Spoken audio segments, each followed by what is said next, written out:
全部はやりません。今日は1段だけ、3分だけ。出す服戻す。順番これ。まず上段1段を全部トレイに出します。期限が近いものは手前にまとめます。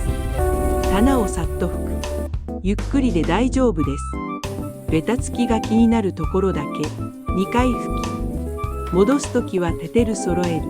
見つけやすい。今日は1段だけで OK。保存して、明日は別の1段。